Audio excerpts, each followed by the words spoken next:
Explicação dos assuntos da prova de ciências.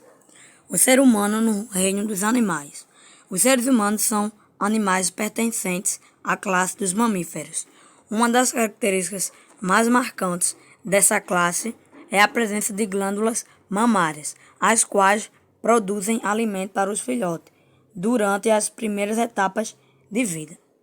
Entre as principais características dos primatas podemos citar garras modificadas em unhas, maior mobilidade dos membros anteriores, os braços, em razão de sua estrutura, olhos posicionados na frente do rosto e não nas laterais, pequenas ninhadas em geral, a cada gravidez nasce apenas um filhote, o encéfalo proporcionalmente grande em relação ao corpo, maior mobilidade dos dedos e polegar geralmente em posição oposta aos demais dedos.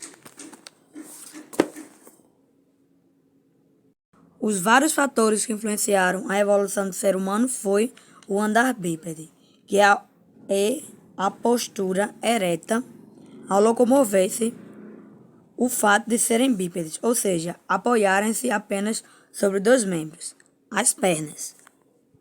Há várias hipóteses que explicam as vantagens desse modo de locomoção, que passou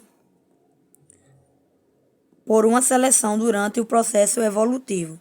Uma delas afirma que andar sobre as pernas possibilita que as mãos fiquem livres. Isso permitiria o surgimento de mãos passíveis de manipular e carregar objetos, sendo, portanto, uma vantagem adaptativa. Outra hipótese afirma que, com o andar bípede, o ser humano adquiriu uma postura que lhe permitiu melhor visualização de possíveis predadores. Assim, um esqueleto humano apresenta adaptações para o andar bípede.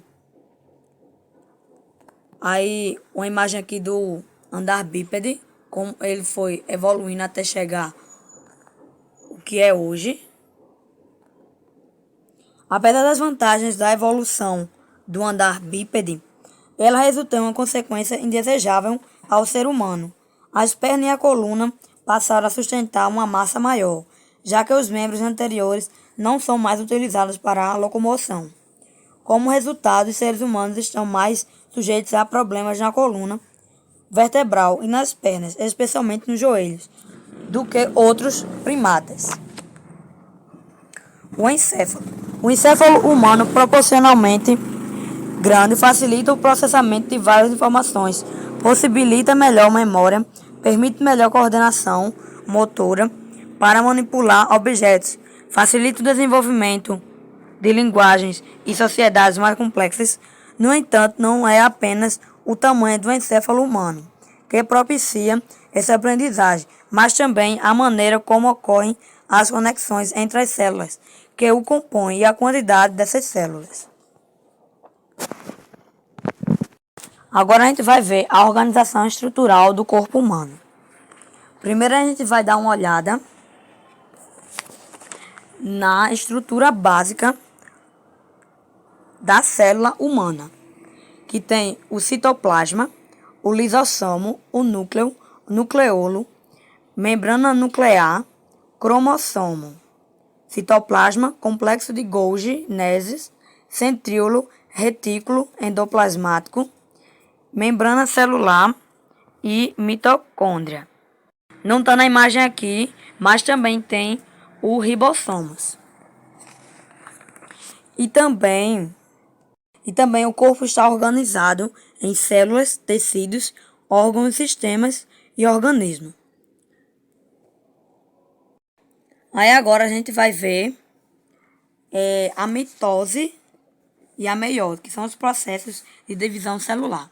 Você sabe que esse vídeo aqui é só um resumão geral. Vamos lá para a mitose. A célula-mãe origina células filhas com o mesmo número de cromossomos, ou seja, 43. E elas também são originadas em células somáticas. A meiose. A célula-mãe origina células filhas com a metade dos números de cromossomos, ou seja, 23 cromossomos. Ela começa com 46 e termina com 43 no final. E também são originadas em células gametárias ou gametas. E também que tem um pouco a ver é o DNA. A importância do DNA. Ele armazena informações e participa da síntese proteica. DNA, a sequência nucleotídeos da molécula de DNA e armazena as informações necessárias para a produção de proteínas. Aí em seguida vem o RNA e depois os ribossomos. Mas vamos seguir. Agora a gente vai ver os processos de entrada e saída de substâncias da célula. Mais uma coisinha antes. Permeabilidade seletiva é a propriedade que é a membrana celular. Tem de ser permeável a algumas substâncias e impermeável a outras.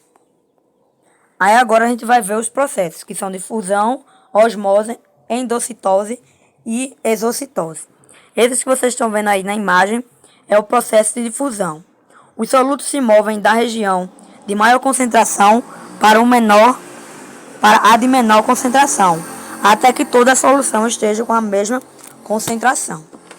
Agora a gente vai para o processo de osmose. No processo de osmose, o solvente, que é a água, atravessa uma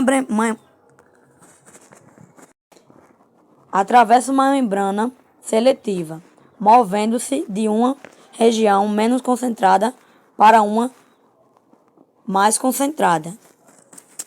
Aí a gente vai ver agora o endocitose, que está dividido entre duas classezinhas.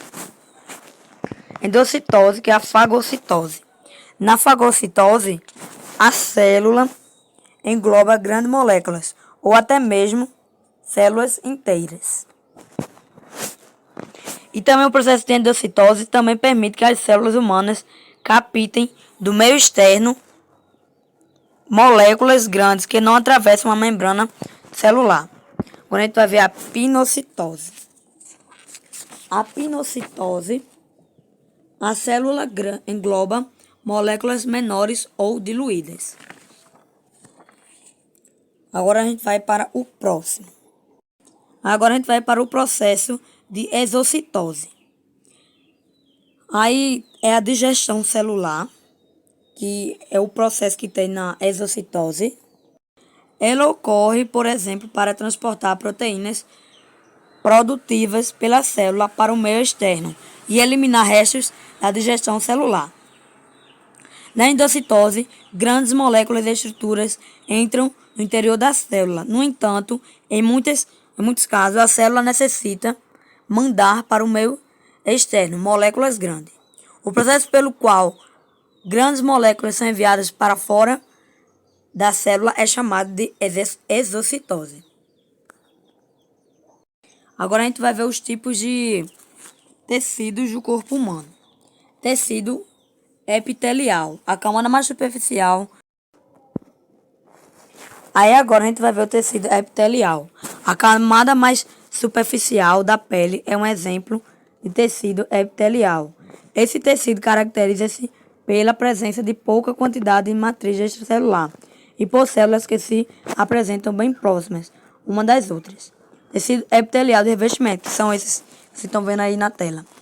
Reveste as superfícies externas e as cavidades do corpo.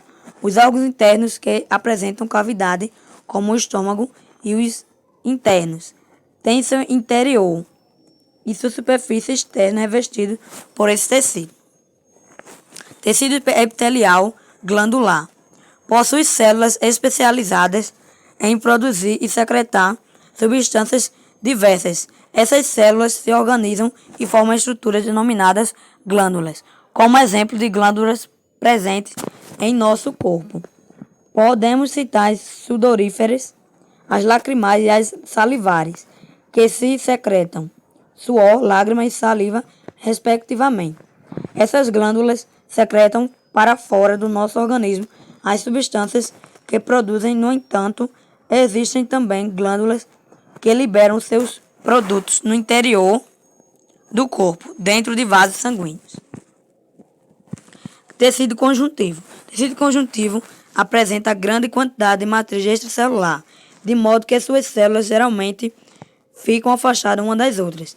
A matriz extracelular pode apresentar composição muito variada em relação ao tipo e à quantidade de proteínas e aos outros elementos que compõem. Tecido sanguíneo é o sangue. Esse que vocês estão vendo aí na tela. O sangue é um exemplo de tecido conjuntivo, cuja matriz extracelular é bastante fluida. Tecido adiposo humano. O tecido adiposo é formado por células especializadas no armazenamento de determinados lipídios. Tecido ósseo humano. O tecido ósseo possui matriz calcificada, que o torna rígido. Esse tecido forma os ossos do nosso corpo. Tecido muscular. O tecido muscular é formado por células alongadas e cilíndricas, com pouca quantidade de matriz extracelular. Elas possuem proteínas específicas que produzem a contração, ou seja, a diminuição temporária de seu comprimento.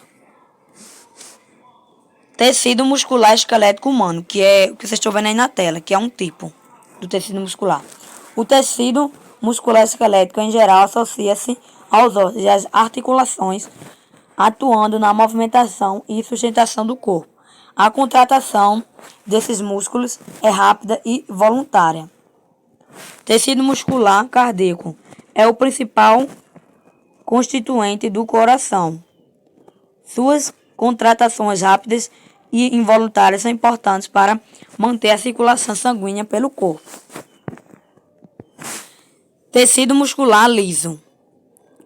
O tecido muscular liso está presente na parede dos vasos sanguíneos e em órgãos internos, como os do sistema digestório, respiratório e urogenital. Apresenta contratação lenta e involuntária. Tecido nervoso. O tecido nervoso caracteriza-se pela presença de células chamadas neurônios, especializadas na percepção de estímulos e na condução de impulsos nervosos. A gente vai vir à última parte, que são os sistemas do corpo humano, que é composto pelo sistema esquelético, sistema circulatório, digestório, respiratório, urinário, reprodutor, nervoso, muscular e endorífero. Deixe o like, se inscreva e boa sorte para todos.